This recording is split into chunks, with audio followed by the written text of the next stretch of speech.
Good evening every student. मेरे पास बहुत सारे बच्चों के मैसेज आ रहे थे कि इस क्वेश्चन में कितना मार्क, कितने पेजेस लिखने हैं, इस क्वेश्चन में हमें कितने पार्ट्स लिखने हैं, कि 5 नंबर का क्वेश्चन आएगा तो हमें कितना बड़ा क्वेश्चन लिखना है, कितने पेजेस का लिखना है। तो मैं तुम्हें बता देती हूँ कि कितने मार्क्स के क्वेश्चन में तुम्हें कितना अटेम्प्ट करना है। ठीक है, सबसे पहले तो तुम ये देखो कि तुम्हारे पास तुम्हें कितने क्वेश्चंस अटेम्प्ट करने होते हैं। तुम्हें बेसिकली 5 क्वेश्चन अटेम्प्ट करने होते हैं, राइट। और तुम्हारे पास एमडीयू में शीट्स कितनी आती हैं? टोटल तुम्हारी 35 शीट्स होती हैं। इससे ज़्यादा तुम्हें शीट्स नहीं मिलेगी। 35 में तुम्हें अपने 5 क्वेश्चन को कवर करना होता है। तो आइडियली इसके अकॉर्डिंग देखोगे तो एक क्वेश्चन के लिए तुम्हें कितनी शीट्स मिली? 7 शीट्स मिली, राइट। अब एक क्वेश्चन का मतलब है कि तो एक क्वेश्चन मतलब वो कितने मार्क्स का होगा? अराउंड 15 मार्क्स का क्वेश्चन है, उसके लिए तुम्हें 7 शीट मिली। तो जनरली तुम्हें क्या मिलेगा? हर एक क्वेश्चन के दो पार्ट्स मिलेंगे, ए और बी। ज्यादा नहीं मिलते, दो ही पार्ट्स मिलते हैं। एक कितने का हो गया? 7 मार्क्स का क्वेश्चन हो गया, और एक कितने का हो गया? 8 मार्क्स का क्वेश्चन हो गया। तो उसके अकॉर्डिंग तुम लगाओगे तो कितने शीट मिली? 3.5 शीट मिली। ठीक है, तो ऑन एन एवरेज मैं ये बताना चाह रही हूँ कि अगर 15 मार्क्स का क्वेश्चन है तो तुम्हें 7 शीट भर के आनी है। और अगर तुम्हारे पास 7 मार्क्स का या 8 मार्क्स का क्वेश्चन है तो तुम्हें 3.5 शीट भर के आनी है।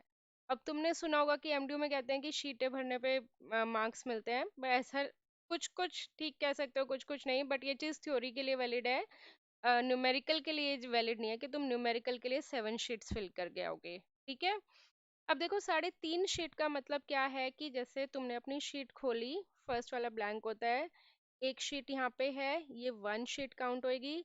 इसके बाद साइड में तुमने पूरा शीट खोल दी तो वो सेकंड शीट काउंट होएगी, यानी कि पूरा एक पेपर तुम एक 1 काउंट कर रहे हो। ठीक है, ये 1 2, फिर उसके बाद नेक्स्ट शीट खोलोगे तो यहाँ पर 3 और 4। ऐसा जरूरी नहीं है कि तुम्हें 3.5 कवर करनी ही है, 3 तक भी कर सकते हो और उसको 2.5 तक भी लेके जा सकते हो। बट अगर तुम उसको, अगर तुम्हारे पास 8 नंबर का क्वेश्चन है और उसे तुम एक ही शीट पे खत्म कर रहे हो तो तुम्हें उसमें मार्क्स नहीं मिलेंगे। मार्क्स नहीं मिलेंगे इन द सेंस कि 2 नंबर या 3 नंबर मिलेंगे आउट ऑफ 8 मार्क्स। तो तुम्हें अपने अकॉर्डिंग ये मान के चलना है कि 15 मार्क्स के क्वेश्चन में तुम्हें 7 शीट भरनी है, 7 ना 6 भर दो। और तुम्हें 7 मार्क्स के क्वेश्चन में 3 शीट भरनी है। ठीक है, अभी मैं पेपर के पैटर्न के अकॉर्डिंग बता देती हूँ कि कैसे कैसे होगा। ये मैंने उठाया है दिसंबर 2022 का पेपर, जिसमें बहुत सारे स्टूडेंट बैक आई थी। रीज़न इसमें बैक का है कि इसमें थोड़े से न्यूमेरिकल मॉडिफाई कर दिए थे, बस यही रीज़न है और कोई रीज़न। अब देखो इसमें सबसे फर्स्ट क्वेश्चन क्या है हमारे पास। अब सबसे फर्स्ट क्वेश्चन मैंने बताया था, इन्होंने कितने पार्ट्स के पूछे हुए हैं? 4 ई तक है ये, तो इसके अकॉर्डिंग इन्होंने 5 पार्ट्स पूछे हुए हैं। और ये हर एक क्वेश्चन कितने मार्क्स का हो गया तुम्हारे पास? तो इसके अकॉर्डिंग ये 5 पार्ट्स हैं तो 3 मार्क्स का हो गया। ठीक है, तो 3 मार्क्स में आइडियली तुम्हें कितना लिखना है? शीट के अकॉर्डिंग बता रही हूँ मैं। तुम हाफ से ज्यादा, मतलब हाफ से ज्यादा कवर करना है। ये नहीं है कि तुम्हें अगर ये पूछा हुआ है तो तुमने बस डिफाइन डिफाइन लिख दी, उससे रिलेटेड तुम्हें जो भी चीजें पता है तुम्हें वो सारी चीज लिखनी है। तो तुम ये मान लो 3 मार्क्स के क्वेश्चन में तुम्हें हाफ शीट से ज्यादा भरनी है, मतलब पौनी शीट भरनी है, वो 75% उसे भरना है। पूरा 100% भी नहीं, 25% भी नहीं। जनरली जो बच्चों के मार्क्स कटते हैं, मैं देखती हूँ पेपर चेक करते हुए कि बस वो एक लाइन लिखाते हैं और उसमें तुम्हें मार्क्स नहीं मिलेंगे। कितने मार्क्स मिलेंगे? आधा नंबर मिल जाएगा, 1 नंबर मिल जाएगा। जो भी चीज उससे रिलेटेड तुम्हें पता है वो लिखो। स्पेशली डायग्राम, डायग्राम अगर पता है तो डायग्राम जरूर बनाओ, क्योंकि टीचर की नजर हमेशा सबसे पहले डायग्राम पे ही जाती है। ठीक है, तो जैसे कि मैंने बोला कि फर्स्ट क्वेश्चन क्या है? State and explain Faraday's law of electromagnetic induction. अब देखो इसमें हमें क्या लिखना है और क्या नहीं लिखना।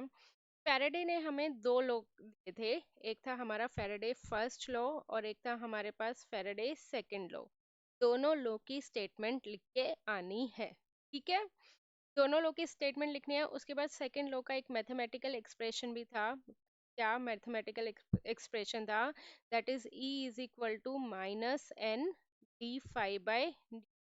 तो इसका ये एक्सप्रेशन लिख के आना है। एक्सप्रेशन में अगर तुम्हें फॉर्मूला पता है और डिटेल में तो और डिटेल में लिख के आओ, डायग्राम पता है तो डायग्राम लिख के आओ। D phi by D T का मतलब क्या है? Change in flux with respect to time. तुमने देखा था कि फैराडे का लॉ हमने कहाँ पे यूज करा था, ये तुम्हारा ट्रांसफॉर्मर में भी फैराडे का लॉ यूज हुआ है और तुम्हारा मशीन में भी फैराडे का लॉ ही यूज। तो ये क्वेश्चन इन्होंने वहां से मशीन से और ट्रांसफॉर्मर से उठाया है। तो फर्स्ट लॉ में उन्होंने क्या कहा था कि हमने एक सिंपल वायर रख दी, वायर के पास मैग्नेट रख दिया, मैग्नेट को अगर हम इधर उधर कर रहे हैं तो क्या ये वायर में ईएमएफ इंड्यूस होगी? तो आंसर इज यस, वायर में ईएमएफ इंड्यूस होती है, मतलब इसमें करंट फ्लो होता है। और वो हमें कैसे पता लगा था? एमीटर की हेल्प से। ठीक है, तो सिंपल ही कंसेप्ट पता है, बट उस चीज को तुम्हें देखो डायग्रामेटिकली रिप्रेजेंट करना है, क्योंकि टीचर की नजर तुम इस स्टेटमेंट पे नहीं जाएगी, टीचर की नजर कहाँ जाएगी? डायग्राम पे। अगर डायग्राम ठीक है तो तुम्हारा आंसर भी ठीक है। सेकेंड लॉ में उसने क्या कहा था कि अगर फ्लक्स चेंज होगा टाइम के साथ तो हमारी ईएमएफ इंड्यूस होगी, अदरवाइज हमारी ईएमएफ इंड्यूस नहीं होगी। और फ्लक्स तुम्हारा किस पे डिपेंड करता है? करंट पे डिपेंड करता है। करंट किस पे डिपेंड करता है? अगर तुम एसी सप्लाई दोगे तो करंट चेंज होगा, करंट चेंज होगा तो फ्लक्स भी चेंज होगी, तो उसके अकॉर्डिंग हमारे पास ईएमएफ इंड्यूस होगी। तो 3 मार्क्स के क्वेश्चन में तुम्हें इतनी डिटेल में लिख के आना है। ठीक है, नेक्स्ट क्वेश्चन पे आ जाते हैं। ये ध्यान रखना कि जो फर्स्ट क्वेश्चन होता है ये तुम्हें हर सेक्शन में से कवर करते हैं, और ये बेसिक कंसेप्ट से देखते हैं। ये नहीं है कि तुमने कुछ रटा है तो रटाई डेफिनेशन नहीं आएगी, ये कंसेप्ट के क्वेश्चंस उठाते हैं फर्स्ट क्वेश्चन में। अब नेक्स्ट है define average value if the standard equation is I is equal to I M sine omega T, what will be the RMS. तो अगर तुम्हें ध्यान है तो हमारे पास 3 चीजें होती हैं, एक होते हैं हमारे पास आई एवरेज, एक होती है आई आर एम एस, और एक होता है हमारे पास आई मैक्स। आई एवरेज का क्या फॉर्मूला होता है? 2 I max divided by pi. I R M S का क्या फॉर्मूला होता है? I max divided by. Standard equation क्या होती है? I is equal to I max sine of omega T plus five. Current की फॉर्म में है तो यही रहेगा, वोल्टेज की फॉर्म में है तो बस वोल्टेज में चेंज हो जाएगा। अब देखो बेसिकली होता क्या है आरएमएस वैल्यू और मैक्सिमम वैल्यू। मान लो मैं तुम्हें कह रही हूँ कि तुम्हारे घर में मैक्सिमम वोल्टेज आ रही है 240 आ रही है, तो ये क्या हो गई? तुम्हारी मैक्सिमम वोल्टेज हो गई, एक बार आ गई 240 वोल्ट। अब आरएमएस क्या होता है? जितनी भी हम कैलकुलेशन करते हैं वो हमेशा किस पे करते हैं? आरएमएस पे ही करते हैं। सपोज हर एक इंस्टेंट पे मैंने वोल्टेज मेजर कर ली, इस इंस्टेंट पे V1 है, इस इंस्टेंट पे V2 है, इस इंस्टेंट पे V3 है, इस इंस्टेंट पे V4 है, अब टोन। तो VRMS का क्या फॉर्मूला होएगा? आरएमएस मतलब तुमने 11th 12th में भी पढ़ा हुआ है, रूट मीन स्क्वेयर, राइट? तो रूट का मीन ले लेंगे एंड का स्क्वायर, तो ये क्या हो गया हमारे पास? Root mean square. तो हमारे घर में जो 220 वोल्ट हम कहते हैं ना, 220 वोल्ट आई है हमारे घर में, वो कौन सी वोल्टेज होती है? RMS voltage. ठीक है, मैक्सिमम तो वो हो गई जो एक बार मैक्सिमम चली गई, वो हर बार थोड़ा ना आएगी। आरएमएस जो हम कैलकुलेशन के लिए यूज करते हैं, और एवरेज जो हम ओवरऑल कंसिडर करते हैं। तो इनकी तुम्हें प्रॉपर डिफाइन लिख के आनी है। ठीक है, इनकी तुम्हें प्रॉपर डिफाइन लिख के आनी है, कुछ भी इसमें छोड़ना नहीं है। इसका फॉर्मूला लिख के आना है, इस साइनोसॉइडल इक्वेशन ऐसे बना के आनी है, जितनी भी डिटेल्स इससे रिलेटेड पता है सब कुछ लिख के आना है। Got it? नेक्स्ट आ जाते हैं पार्ट सी पे। पार्ट सी में इन्होंने क्या बोला हुआ है? That is right N assumption for an ideal transformer.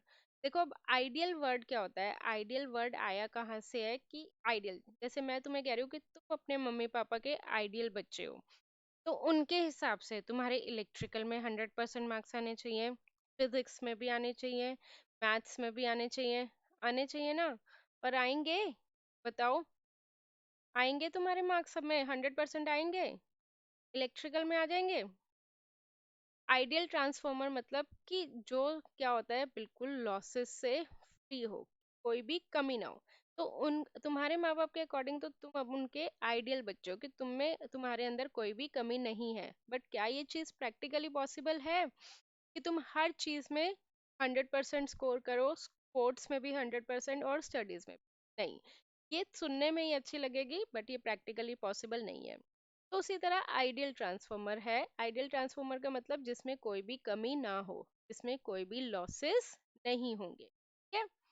अब देखो, बच्चे क्या करते हैं, आइडियल पूछा है तो आइडियल से रिलेटेड ही लिख के आते हैं, बट मैं ये कह रही हूँ कि अगर तुम्हें आइडियल ट्रांसफार्मर पूछा हुआ है, नॉर्मल एक ट्रांसफार्मर का डायग्राम बनाया हो जो कि तुम्हें ऑलरेडी पता है ना। यहाँ पे हमारे पास सप्लाई कितनी होगी V1, ईएमएफ कितनी इंड्यूस होगी E1, सेकेंडरी साइड पे ईएमएफ कितनी इंड्यूस होगी, डायग्राम बनाया हो। इसमें बताया हो कि इसमें कोई भी रेजिस्टेंस नहीं होता, कोई भी रिएक्टेंस नहीं होता, रेजिस्टेंस भी जीरो होता है, रिएक्टेंस भी जीरो होता है। इसकी जो परमेबिलिटी है वो बहुत ही ज़्यादा हाई होती है, इसमें कुछ भी लीकेज नहीं होती, और इसकी एफिशिएंसी क्या रहेगी, एकदम 100%। 100% मतलब तुम्हारे पेपर में 10 क्वेश्चन आए और तुम 10 के 10 अटेम्प्ट कराए और तुम्हारे 100% मार्क्स आ गए, तो वही चीज है।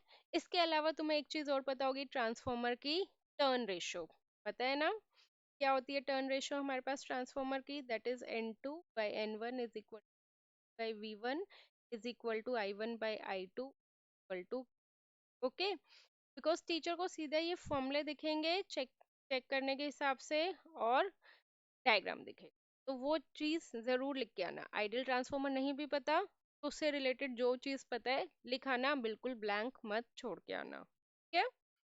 Next is what do you mean buy back EMF, give expression. ये वाला क्वेश्चन इन्होंने मशीन से उठाया हुआ है। बैक ईएमएफ का एक्सप्रेशन क्या होता है, तुम्हें मैंने बताया था ईएमएफ का एक्सप्रेशन क्या होता है, that is E equal to PN Z5 divided by 60A।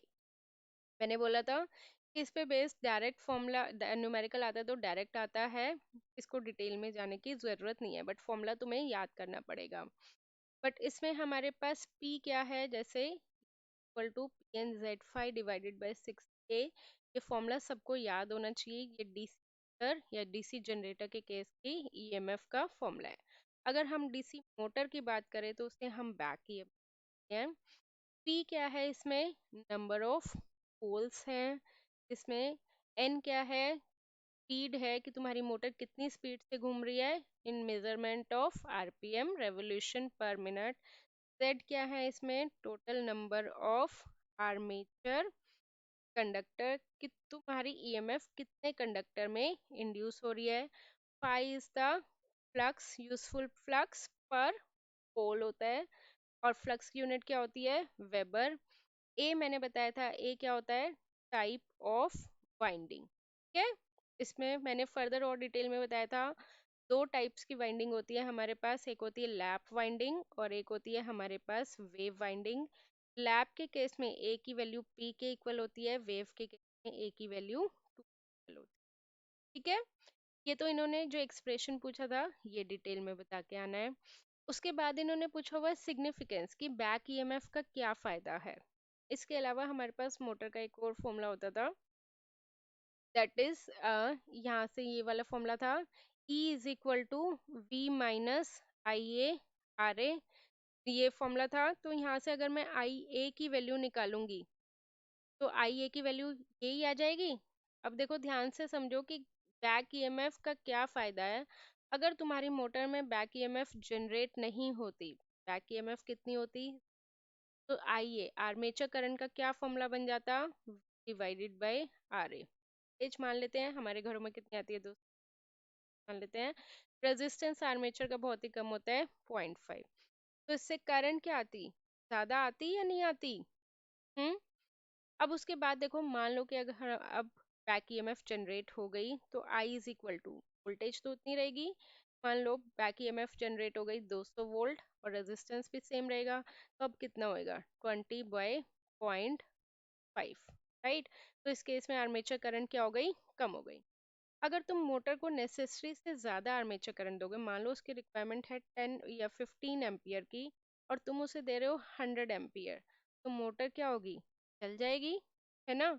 और इसके बाद तुमने देखा कि अगर बैक ईएमएफ जनरेट हो गई, वजह से आर्मेचर करंट क्या हो गया, कम हो गया, कम हो गया तो हमारा काम बन गया। तो बेसिकली बैक ईएमएफ क्यों जनरेट होती है, आर्मेचर करंट को कम करने के लिए। अब हम नहीं जनरेट कर रहे बैक ईएमएफ, ये ऑटोमेटिकली मोटर अपने आप ही जनरेट करती है। तो ये क्यों करती है, आर्मेचर करंट को कम करने के लिए, और आर्मेचर करंट को कम करने में हमारा ही फायदा है। अगर आर्मेचर करंट कम नहीं होगी तो हमारी मोटर जल जाएगी। ठीक है, ये वाला क्वेश्चन क्लियर है? तो इसमें पूरी डिटेल बतानी है तुम्हें। नेक्स्ट क्वेश्चन, ये traction type moving iron instrument से है। मैंने तुम्हें बोला था पीएमएमसी, पीएमएमआई और एनर्जी मीटर, इसमें से एक क्वेश्चन आता ही आता है। इन्होंने यहाँ पे सिर्फ 5 मार्क्स का दिया हुआ है मूविंग आयरन का। इसका सबसे पहले तो तीनों का डायग्राम अच्छे से रट के चले जाना। इसकी कंस्ट्रक्शन वर्किंग प्रिंसिपल तीनों का यही पूछते हैं, डायग्राम अच्छे से पढ़ के जाना है। या तुम इसके थ्योरी पढ़ो ना पढ़ो, टाइम है तो पढ़ लो, नहीं है टाइम तो छोड़ दो, बट तीनों का तुम्हें डायग्राम अच्छे से करके जाना है। इसकी कुछ मैथमेटिकल एक्सप्रेशन या मैथमेटिकल इक्वेशन तुम्हें बुक में दी हुई है या नोट्स में भी दी हुई है मेरे, वो ज़रूर अच्छे से करके जानी है। प्लस इसके एडवांटेजेस, डिसएडवांटेजेस और एप्लीकेशंस, ये सारी चीज़ अच्छे से करके जानी है। इसकी पीएमएमसी, पीएमएमआई और एनर्जी मीटर। और ये चीज़ मैं हर एक थ्योरी क्वेश्चन के लिए कह रही हूँ, स्पेशली इलेक्ट्रिकल के लिए, हर चीज़ हर सब्जेक्ट पे नहीं अप्लाई करना ये। कि कोई भी तुम्हारे पास पढ़ने, अगर तुम्हें लग रहा है कि तुम्हारे पास पढ़ने का टाइम नहीं है तो उसकी थ्योरी मत पढ़ो, थ्योरी में टाइम जाता है पढ़ने में समझने में, उसका डायग्राम रट लो, उसकी इक्वेशन रट लो। अगर उसके एडवांटेजेस डिसएडवांटेजेस है तो वो पढ़ लो, ये वो जल्दी याद हो जाएंगे। नेक्स्ट क्वेश्चन आ जाते हैं अब हम state and explain Norton theorem पे। देखो 7 मार्क्स का क्वेश्चन दिया हुआ है इन्होंने। अब 7 मार्क्स में मैं गारंटी लेती हूँ कि 95% बच्चों के 2 नंबर या 3 नंबर आएंगे। पूरे एमडीयू के लिए मैं बात कर रही हूँ। रीजन उसका मैं बताती हूँ, क्योंकि 95% बच्चे थ्योरम की स्टेटमेंट रट के नहीं जाते, जो उनके दिमाग में होती है वो वही बोल देते हैं, मतलब वही लिख देते हैं जो उन्होंने समझा होता है। तो ऐसा गलती तुम मत करना। तुम्हें एग्जैक्टली कोई भी बुक उठा लो, सहदेव से ही ले लो या फिर कहीं भी से भी बुक उठा लो, तो वहां से जो नॉर्टन थ्योरम की, थेवेनिन थ्योरम की, सुपरपोजिशन थ्योरम की, तीनों थ्योरम की डिफाइन एग्जैक्टली लर्न करनी है। ठीक है, लर्न करनी है। अपनी आप से जो बना के लिखोगे वो डेफिनेटली गलत ही लिखोगे, तो इसलिए ये वो अपने आप से बना के नहीं लिखनी, उसको अच्छे से रट लो। अब उसके बाद इन्होंने बोला हुआ है एक्सप्लेन। स्टेट का मतलब क्या होता है, स्टेटमेंट उसकी, ठीक है। और एक्सप्लेन का मतलब क्या होता है कि उसको एक्सप्लेन करना है, मैं पूरी उसकी डेरिवेशन करके दिखानी है। या तो कोई एग्जाम्पल के साथ कर लो, और अगर एग्जाम्पल के साथ नहीं करना तो normal R L I R की वैल्यू लेकर कर लो। जैसे मैं क्लास में बताया था कि एक नॉर्मल कोई भी एक एग्जाम्पल ले लो अपने अकॉर्डिंग, सिंपल सा, उसके अकॉर्डिंग पूरा एक्सप्लेन करना है। ठीक है, तो ये 7 नंबर तुम्हारे फ्री के हैं। अगर तुमने स्टेटमेंट तीनों तीनों तीन ही तो थ्योरम है, तीनों थ्योरम के स्टेटमेंट अच्छे से याद कर ली और उसकी डेरिवेशन याद कर ली, तुम्हारे पास 7 मार्क्स, 7 नहीं देंगे तो 6 तो पक्के हैं ही है। ठीक है, नेक्स्ट क्वेश्चन आ जाता है, find the current through ohm resistor using superposition theorem. Superposition theorem में मैंने तुम्हें बताया था क्या कहती है सुपरपोजिशन थ्योरम, कि एक टाइम पे एक ही सोर्स रहेगा, बाकी सभी सोर्स क्या हो जाएंगे, हट जाएंगे। राइट, यही बताया था। कि जैसे मैंने एक एग्जांपल भी दिया था कि एक म्यान में एक ही तलवार रहती है, इस तरह इसमें एक स्टेप में एक ही सोर्स। तो इसमें कितने स्टेप्स हैं हमारे, कितने सोर्स हैं हमारे पास, में हमारे पास 3 सोर्स हैं, 1 2 3। ठीक है, तो एक हो जाएगा हमारे पास फर्स्ट स्टेप, एक हो जाएगा सेकंड स्टेप और एक हो जाएगा थर्ड स्टेप। फर्स्ट स्टेप में हम फर्स्ट सोर्स को लेंगे, बाकी सभी सोर्सेज को हटा देंगे। हटाना मतलब वोल्टेज सोर्स होता है तो उससे हम क्या करते हैं, शॉर्ट सर्किट, और करंट सोर्स होता है तो उससे हम क्या करते हैं, ओपन सर्किट। डायग्राम रीड्रो कर ले। डायग्राम की कंजूसी मत करना, हर एक स्टेप में तुम्हें बार बार डायग्राम बनाना ही पड़ेगा। इन्होंने 2 ओम में के अक्रॉस पूछा हुआ है तो यहाँ पे मार्क कर लेते हैं आई डैश। ठीक है, सेकेंड स्टेप में हम क्या करेंगे, अब सेकेंड सोर्स, फर्स्ट को हटा दे, मार दे, सेकेंड को ले लेते हैं, थर्ड को भी मारना है। तो यहाँ पे ये कितना हो जाएगा, I double dash. Third step में अब हम थर्ड सोर्स को लेंगे, जितने सोर्सेज है उतने हमारे पास स्टेप्स होंगे। फर्स्ट को भी मारना है, सेकंड को भी मारना है, और हमें थर्ड को रखना है। ठीक है, ये हो जाएगा हमारे पास आई ट्रिपल डैश। तो फाइनली लास्ट में जो आंसर आएगा I dash plus I double dash plus I triple dash. तो अब देखो इसमें या तो तुम नोडल एनालिसिस से कर लो या फिर मेश एनालिसिस से कर लो, मर्जी है तुम्हारी। तुम्हें बस I dash, I double dash और आई ट्रिपल डैश की वैल्यू निकालनी है। मेरे अकॉर्डिंग सुपरपोजिशन थ्योरम आता है तो nodal analysis would be best for you. Easy था ये क्वेश्चन। अगर तुम्हारा आंसर ठीक है तो इसमें 8 के 8 मार्क्स तुम्हें मिल सकते हैं, इसमें से मार्क्स नहीं काट सकता। ठीक है, ये वाला क्वेश्चन हो गया। नेक्स्ट क्वेश्चन अब हम आ जाते हैं थेवेनिन थ्योरम पे। थेवेनिन थ्योरम मैंने क्लास में भी बताया था कि ये मोस्ट इम्पॉर्टेंट थ्योरम है। थेवेनिन थ्योरम आएगी तो तुम्हें नॉर्टन थ्योरम आएगी, थेवेनिन थ्योरम नहीं आएगी तो तुम्हें नॉर्टन थ्योरम भी नहीं आएगी। और इसके ज़्यादा चांसेस होते हैं पेपर में न्यूमेरिकल आने के। थेवेनिन थ्योरम एक इम्पॉर्टेंट थ्योरम जाती है। ठीक है, क्वेश्चन में क्या कहा है, स्टेट थेवेनिन थ्योरम। देखो इसमें भी स्टेटमेंट पूछ ली। अब ये क्यों पूछी है, क्योंकि ये 15 नंबर का क्वेश्चन दे दिया, जिसमें कि 7 नंबर तुम्हारी या फिर 4 नंबर 5 नंबर, ये इनके ऊपर डिपेंड करता है क्योंकि इन्होंने कुछ भी मेंशन नहीं करा हुआ। ये सिर्फ स्टेटमेंट क्या है, तो एक पेपर में तुम्हारी 2 स्टेटमेंट आ गई, 3 में से तुमने 2 लिख ली। ठीक है, तो तीनों स्टेटमेंट अच्छे से पढ़ के जानी है तीनों थ्योरम की। Next is determine the value of the current flowing through 1 ohm resistor by using, मतलब ये क्या हो जाएगा R L, right. R L को सबसे पहले क्या करते हैं, आर घर से बाहर निकाल देते हैं, ए और बी। उसके बाद हमें क्या निकालना होता था, ये बी सी, ऐसे ही ए पे खड़े हो कहाँ जाना है, बी पे। तुम सी से डी जा रहे हो तो करंट भी कैसे जाएगा, सी से डी ही जाएगा। तो पॉजिटिव नेगेटिव साइन मार्क कर लेते हैं। अब इसको लिख लेते हैं, ए से सी गए, सेकंड सेकंड साइन लेते चलो, कुछ नहीं करना, बस ए से सी गए, सेकंड साइन कौन सा आया -3। क्या इधर करंट फ्लो हो रही है, नहीं, जीरो, ओपन सर्किट है, ओपन सर्किट में करंट नहीं जाएगी। सी से डी गए -2i1, डी से यहाँ पे गए सेकंड साइन -6, फिर से -2, करंट कितनी हो गई, जीरो हो गई। तो ये तो जीरो हो गया, ये जीरो हो गया, तो वी ए बी की वैल्यू सिंपल हमारे पास कितनी आ गई, -2i1 -6। i1 निकालना है, i1 मेश से निकलेगा, i1 के लिए इक्वेशन क्या बनेगी, -4i1 -2i1 +4 is equal to -6i1 is equal to -4, i1 is equal to 4/6। यहाँ पे वैल्यू सब्सटीट्यूट कर दो, माइनस आती है तो माइनस ही करते, प्लस आ रही है तो प्लस करना, ये नहीं है कि माइनस यहाँ आ रही है तो यहाँ पे हमने अपने आप से प्लस कर दी। जो आंसर आ रहा है वही लिखना है। i1 की वैल्यू कितनी हो गई, 4/6 -6। तो यहाँ से हमारे पास क्या आ गया, DAB की वैल्यू आ गई, राइट।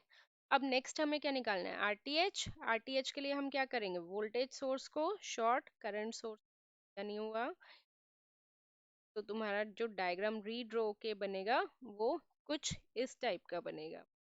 ये 4 है, 2 है, 3 है और ये 2। मैंने बताया था ए पे खड़े हो कहाँ जाना है, बी पे।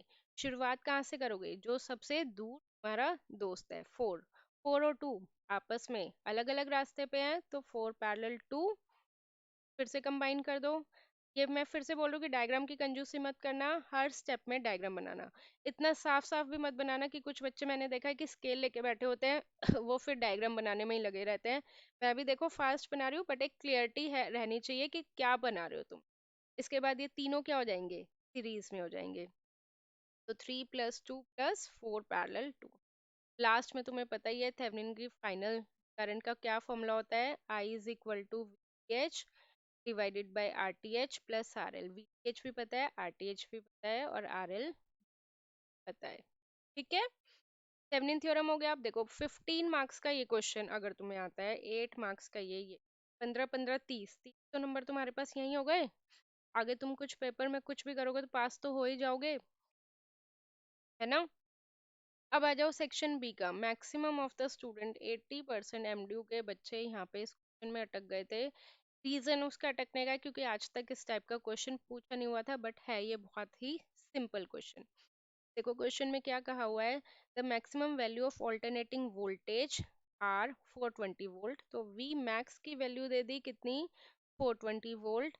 और करंट की वैल्यू मतलब आई मैक्स की वैल्यू दे दी 22 ampere.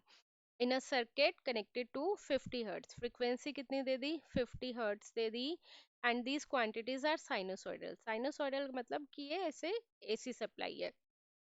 The instantaneous value of the voltage and current, सबसे पहले तो तुम्हें स्टैंडर्ड इक्वेशन का फॉर्मूला पता होना चाहिए, that is I T is equal to I max sine of omega T plus five, ये होती है हमारे पास स्टैंडर्ड इक्वेशन, जिसमें इन्होंने आई मैक्स की वैल्यू दे दी कितनी 22, साइन एज इट इज रहेगा, instantaneous value of the voltage and current, instantaneous value मतलब ये वाली वैल्यू, ठीक है, कि पर्टिकुलर उस इंस्टेंट पे कितनी वैल्यू है, at T equal to zero, मतलब अगर टी की वैल्यू टाइम जीरो है तो उस पे करंट कितनी है 10 एम्पियर, 10 एम्पियर लिख दूं, आई टी, टी कितना है जीरो, मैक्सिमम वैल्यू कितनी थी 22, साइन ओमेगा टी, ओमेगा कितना है 2 pi F T plus five, five इन्होंने दिया नहीं हुआ तो कंसिडर करने की जरूरत नहीं है, फ्रीक्वेंसी पता है 50, तो ये कितना है, इसको हम कैसे लिखेंगे, 10 इज इक्वल टू 22 साइन